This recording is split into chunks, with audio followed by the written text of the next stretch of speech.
Okay. Hello, everybody. Hello. Hello. Welcome to Sun Dragon Sideshow I'm Rebecca. I'm Liz. And this is the Adventures of Liz and Rebecca. And we started out last time, this is our second one. We started out last time talking about how we call it the Liz and Rebecca show here at the shop. I am Rebecca. I am the owner of Sun Dragon Art and Fiber in Brevard, North Carolina. And I'm the minion. yes, Liz is the minion. Employee says too much responsibility. So, we call it the Liz and Rebecca show here, and we have a great time, and we don't want you guys to miss out on all of it. So we're trying this. And we got such a great response with our first one. So we figured we want to try to post once a week, ideally. But y'all loved us so much, we thought, we're stuck here. It's snowing. It's snowing. Nobody loves us. We don't think anyone's going to come in. So, because it's the mountains of North Carolina, it snows, people panic. So, we're going to do something fun with our time. And we'll see what we do. We got all this feedback on what people would like. And they said, yay, a knitting podcast with knitting. So, we're definitely going to keep up talking about the knitting. We also love crochet here at the shop. So, we will be talking about crochet as well. It's my happy place. Liz is a crocheter first, and then she took up knitting, and I'm a knitter first, and then I took up crochet. So we're going to do both, and we hope both crafters will stick with us on it, because it's fun. It's really fun to see what's possible, right? Also, we had people saying that they wanted some tutorials and some chatting, and I think this channel is going to be us chatting and having fun things go on. Oh, please. Liz is going to go answer the phone for a second, because that happens. And I want to start another channel that we're probably going to call Sun Dragon Tips and Tricks for some close-up tutorial type stuff on certain stitches and those kinds of things. So look in the future for another channel for that. So was that a ghost call again?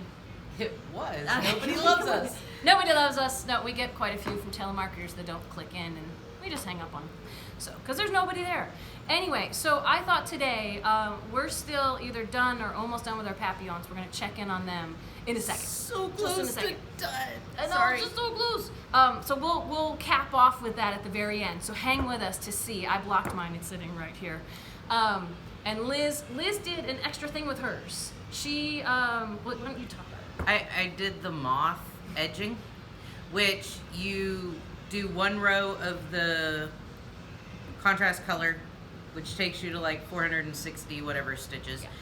And then you do 2 rows that take you to 1,025 stitches. It sounds so cool. I might have made a mistake because it's taken 3 days to bind off. Well, no, but here's the progression. So she said, I'm making it big, hold my beer, and I'm going to do the moth, and then she kind of scaled back on that a little bit. I should say, I talked to Marin yesterday. Oh my gosh, the woman who wrote the pattern, and it was so much fun, and it was so exciting. I was fangirling over her, and she was kind of fangirling over me, which is weird. But we talked about that. We mentioned that there is an adaptation of this pattern. If you want to add embellishments or add the eyes when butterflies and moths look like they have eyes on their wings, it's really cool. And so there's an adaptation at the end of the Papillon that has some really cool stuff in it. And so Liz said, I'm going to do it. I'm going to do it. Maybe not. Maybe no, not. I'm going to do it. Maybe not. Crap. Oh I crap, did. there's 1,000 stitches. Yeah, well, you were like, it's 1,000 stitches. I'm not going to do that. I'm not going to do that. I'm not going to do that. And then all of a sudden it's, I think I'm going to do that. I'm not going to do the eyes, but I'm going to do that. And so she's still not done because of that. But we'll show you how we just held this up earlier. Oh my gosh, it's awesome. So I also thought we would take just a couple of minutes to tell you a little bit about us, because the whole point of Sun Dragon Sideshow is that you get to know us a little better. So I told you I own the shop. I decided to start this shop just over 2.5 years ago. I was a teacher before that. Shout out to Raven Gap and Westtown School, 2 of the schools that I taught at, and I loved it, and I loved the kids, and I loved teaching, but I was burning out. And maybe a story for another day, but Brian, my guy, kind of encouraged me to do this. I've been thinking for a while about starting a yarn shop because I love knitting and I love teaching knitting and crocheting. And I bit the bullet and jumped ship and did it in 2017. And I thought I was going to be doing it all on my own. And I was for a little while, although... I moved in right after she opened. This lady, I met you before the shop even opened. It was about 2 weeks before the shop opened. I was unpacking yarn and a mutual friend of ours brought her by. It was so cool. So 2.5 years ago, we didn't even know each other. No. And she started hanging out. I remember the story of I come into town once a month. Yeah, it was about once a month. I walk around town. I might stop by and say hi and see what's new. And then I moved in. Mm-hmm. And then she moved in. Still waiting on my permanent residency card for the shop. And then we joked that I would have to hire her. And then I did. January of 2018, I hired you. January 2018. And now we finish each other's sentences. So it's crazy. I never would have imagined I would have this knitting community opening the shop here and have friends like this in my life now. And it's so cool. It's so cool. It's so awesome. Our sit and stitches are amazing. I don't know if we'd ever do like a little sideshow from there or something. We should do a podcast from one of the sit and stitches. Oh my gosh, we're going to have so many channels. Or we're going to have another episode of this. We'll see. It's fun.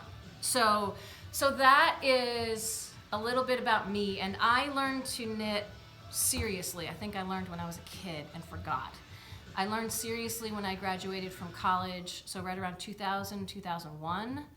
And then I learned to crochet several years later because my older sister was crocheting. And I said,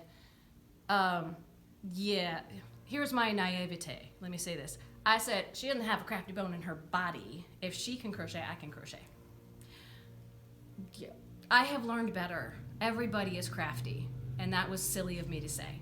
So I started learning to crochet, and it took me a little while because I went into it thinking, I got this.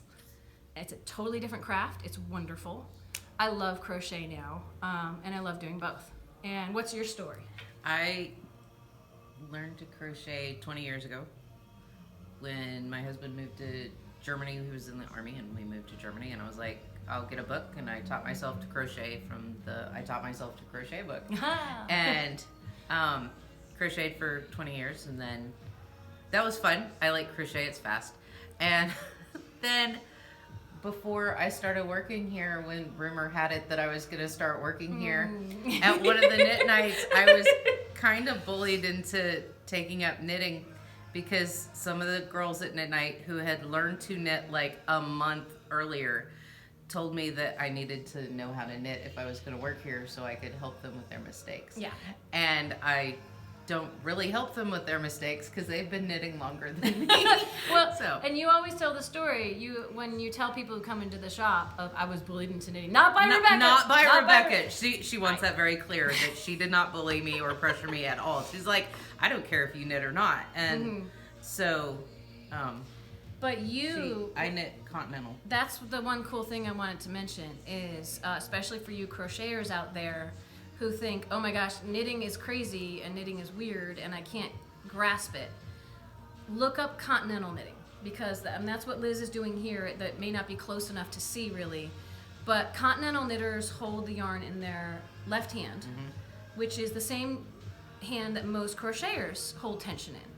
And so you can more easily kind of move over to it. There's a couple of differences, but it's an easier transition going from crochet to knit, I think. And here's the crazy thing is I am an English style knitter, which means I hold it in my right hand and I wrap instead of picking, right? It just looks painful. And but people say continental's faster, and yet I'm a faster English style knitter because that's what I learned first.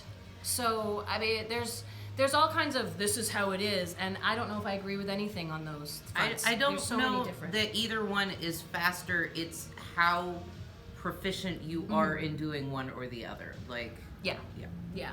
So I had actually set a timer so we didn't go on like ridiculously long. And we've hit 10 minutes of chatting about. I started it before we started the video.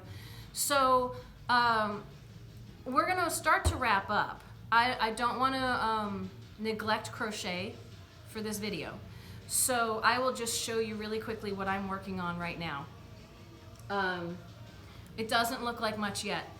A class I'm teaching in March is a market bag.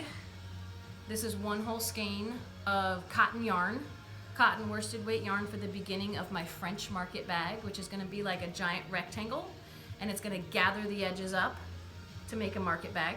So that's fun. And then we promised you Papillon. So I will start I will with get this to where we can show everybody. Okay, I have blocked my Papillon. I did not aggressively block it, we call it, like when you really pull on it and you really try to. It's my sport. Quick aside for people who don't know what blocking is.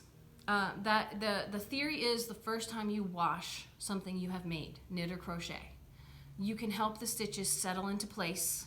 You can open up lace work. You can just help it to lay flatter or take the shape or size you want by pinning it out, by soaking all the fibers and pinning it out. It works better with some fibers than others. Conversation for another day. Let us know if you want to hear more about that. But this flattened everything out a little bit, helped it lie flatter. Let me wiggle around my chair here. And this, I have no idea where the camera is, so I have no idea how much of this you're seeing, so I'm gonna hold it up and hold it down a little bit and wiggle it. It made it a little bigger, but I didn't pull. I didn't aggressively block it. I just wanted it to have a nice shape. But it's not as wobbly as it was when I held it up last class, probably, last session, whatever we're calling these things. Now, we need both of us. We need both of us, in case I was out of the frame there, to show off Liz's. And we'll probably have to move it back and forth several times. I'm moving my chair out of the way. You ready? Grab that end. Okay, she's still not done binding off, I have but you can see what it's gonna look like. 2, 4, 6, 8. I probably have 100 stitches left to bind off. All right, we're gonna move your chair too. Okay. Whoa. We can't even hold it up high enough for you to see the bottom of it, but oh my gosh. So how about Liz? Yeah, it bubbles. It bubbles. It bubbles. Let's walk towards me. Okay. We're gonna show you that edge. And then we're gonna so you can see the edging is gonna have all of these cool things on it. So, okay, we've talked far too long for today, so we're gonna sign off. So stay tuned for more adventures of Liz and Rebecca. Hello, bye-bye, have fun crafting.